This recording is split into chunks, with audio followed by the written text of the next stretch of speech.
As relações do invisível com o visível se estenderam aos limites máximos, a tal ponto que se conhece a cadeia ao longo da qual um objeto, qualquer que seja, ascendeu à inteligência a que devia sua forma.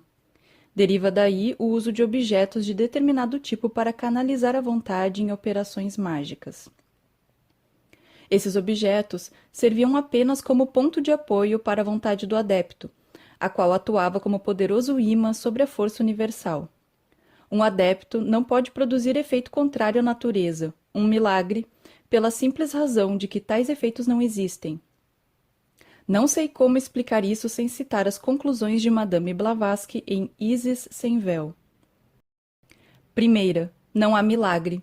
Tudo o que acontece é resultado da lei, eterna, imutável, sempre atuante. Segunda, a natureza é tríplice.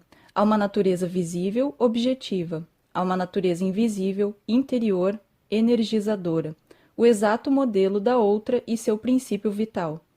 E acima dessas duas, o espírito, a fonte de todas as forças, eterna e indestrutível. Terceira, o homem também é tríplice. Tem um corpo objetivo, físico. Um corpo astral vitalizante, ou alma, que é o homem real, e esses dois são nutridos e iluminados pelo terceiro, o espírito soberano imortal. Quarta, a magia como ciência é o conhecimento desses princípios e o conhecimento do modo pelo qual a onisciência e a onipotência do espírito, bem como seu controle das forças da natureza, podem ser adquiridos pelo indivíduo ainda no corpo. A magia como arte consiste na aplicação desse conhecimento à prática. Em suma, a magia é a sabedoria espiritual, a natureza, aliada natural, é a discípula e a serva do mago. Um princípio vital comum permeia todas as coisas e pode ser controlado pela vontade humana aperfeiçoada. Essas são palavras de Madame Blavatsky em seu livro Isis sem véu, referenciado por Papus em seu livro Tratado Elementar de Ciências Ocultas. Papus fala sobre a ciência antiga e o que ela representa para a ciência moderna. O início do segundo capítulo se dedica a explicar o que são analogias e como se aplica no estudo das ciências ocultas.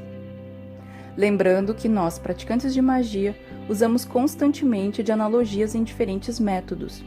Compreender as analogias e como funcionam é uma chave importante para compreender boa parte dos ensinamentos do gênero esotérico ou ocultista em geral.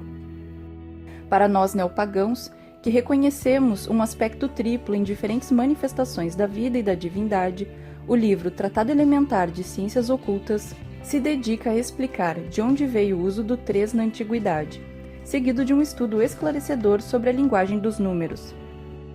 Em seu livro, Papus também fala sobre signos, alquimia, magia e a relação entre os mundos visível e invisível.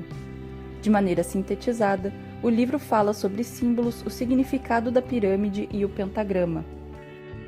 Papus ainda conta a história secreta da Terra, fala sobre Cabala, a constituição do homem, com explicações referentes aos corpos dos quais é constituído. As notas e referências se encontram no final do livro, assim como notas bibliográficas, com breves descrições sobre pessoas citadas ao longo da obra.